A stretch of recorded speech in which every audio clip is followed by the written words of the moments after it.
Now it's time to move on to lookalike audiences.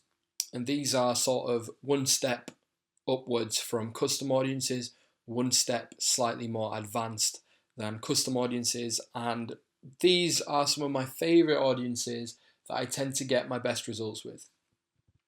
So before we begin and delve into lookalike audiences in detail, let's just cover what actually is a lookalike audience. So let me explain. A lookalike audience is often referred to by people in Facebook groups and forums, etc., as an LAA or an LLA. Now, these abbreviations, they're different, but they mean exactly the same thing. They refer to lookalike audience. If someone's talking about a lookalike audience, they will say an LAA or an LLA. They're built using data from existing audiences, so you can't just go ahead and create a lookalike audience from thin air like you can an interest-based audience. You have to have prior data to build from.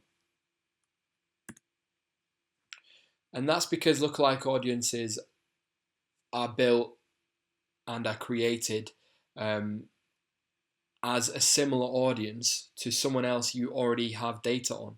You can't just build a lookalike audience from scratch. You have to have a source. And these are our sources for lookalike audiences. You can use custom audiences, which you've already learned can be built themselves from multiple different sources, or from Facebook pages that you own or operate. But what is a lookalike audience?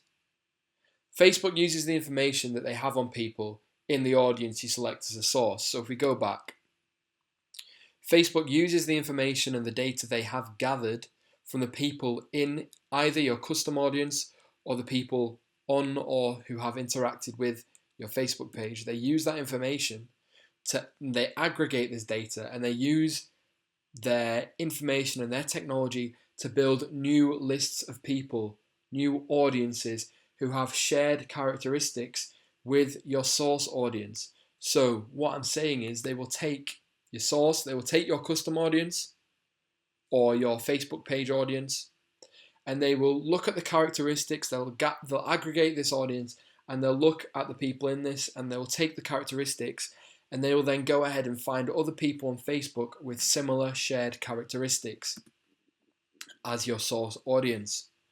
Now, these characteristics can be age, gender, location, behavior, interests, and other things too.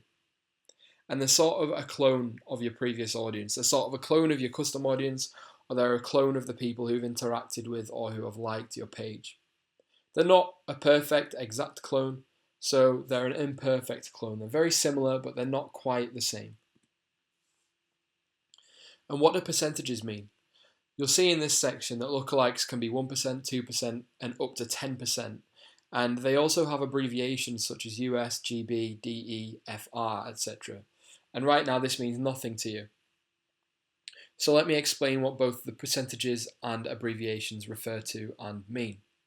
Abbreviations are very easy. These are basically the country that you create your lookalike audience from, or in rather. So when you're creating a lookalike audience, you have to select at least one location, one country, or trade region. Now, once you've selected this country, it will be referred to using an abbreviation. And that is what these abbreviations are. They just refer to the country that you're using in your lookalike audience.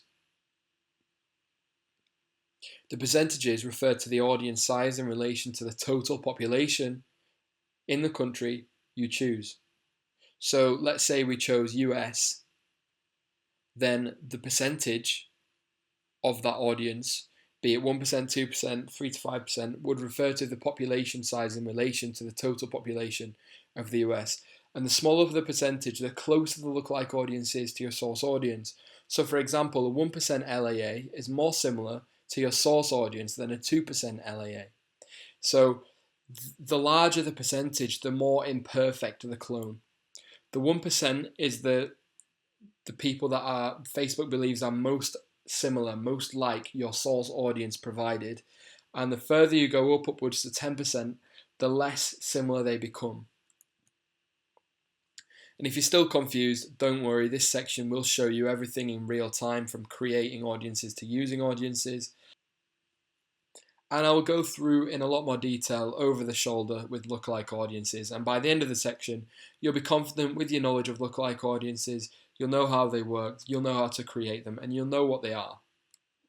So if you're ready to begin, let's get started.